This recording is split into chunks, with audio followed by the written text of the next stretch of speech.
Operation सिंदूर के दौरान पाकिस्तान ने हर संभव कोशिश की कि उसे भारत के मिलिट्री मूवमेंट्स की सटीक जानकारी मिल सके।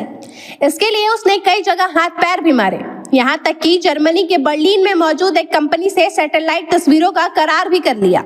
लेकिन भारत ने पाकिस्तान का यह गेम प्लान समय रहते ही पकड़ लिया था। इंडियन डिफेंस रिसर्च विंग की रिपोर्ट बताती है कि उस वक्त भारत के सामने दोहरी चुनौती थी। एक तरफ पाकिस्तान पर हमले जारी रखना और दूसरी तरफ दुश्मन के हाथ लगने वाली सूचनाओं को गुमराह करना। जब एयरफोर्स को पता चला कि जर्मन सैटेलाइट्स उनकी पोजीशन पर नजर रख रहे हैं और चीन की कंपनी मिजाज विजन भी पाकिस्तान की मदद कर रही है, तो भारतीय रणनीतिकार तुरंत एक्टिव हो गए। इन सैटेलाइट्स की निगाहें जम्मू कश्मीर से लेकर पंजाब, हरियाणा, राजस्थान और गुजरात तक फैले कई एयरबेस पर टिकी, जैसे श्रीनगर, अवंतीपुरा, पठानकोट, सिरसा, सूरतगढ़ और भुज।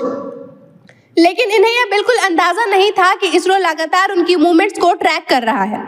यहीं से शुरू हुई भारतीय एयरफोर्स की असली रणनीति। उन्होंने दुश्मन की आंखों को धोखा देने के लिए 3 बड़े कदम उठाए। पहला, डमी मूवमेंट्स। ऐसे एयरबेस भी सक्रिय दिखाए गए जो असल में बंद पड़े थे। डमी एयरक्राफ्ट्स, नकली एयर डिफेंस सिस्टम और रडार सिग्नेचर्स के जरिए असली ठिकानों से ध्यान भटका दिया गया। दूसरा, इलेक्ट्रॉनिक वॉरफेयर जैमर्स और खास उपकरणों का इस्तेमाल कर सैटेलाइट्स की तस्वीरों को बिगाड़ दिया गया। जो इमेज पाकिस्तान तक पहुंची वो इतनी डिस्टर्ब थी कि उनसे कोई असली रणनीति समझ पाना मुश्किल था। तीसरा, एयर डिफेंस। पाकिस्तान के संभावित हमलों को रोकने के लिए मल्टी लेयर सुरक्षा घेरा खड़ा किया गया। इसमें लंबी दूरी तक मार करने वाला S-400 सिस्टम भी शामिल था।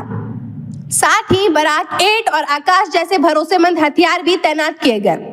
इस पूरे ऑपरेशन ने साबित कर दिया कि भारत केवल हथियारों की ताकत में नहीं बल्कि स्पेस टेक्नोलॉजी और सैटेलाइट इमेजरी के खेल में भी कहीं आगे है।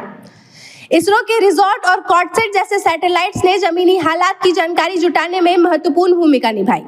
नतीजा यह हुआ कि जब भारत ने पाकिस्तान के 11 एयरबेस पर हमला किया तो दुश्मन पूरी तरह से चौंक गया। उनके लिए यह हमला किसी बिजली की तरह था जो अचानक गिरा और अंत में भारत की जीत हुई। खबर का मतलब बवाल न्यूज। हमारे चैनल को सब्सक्राइब जरूर करें।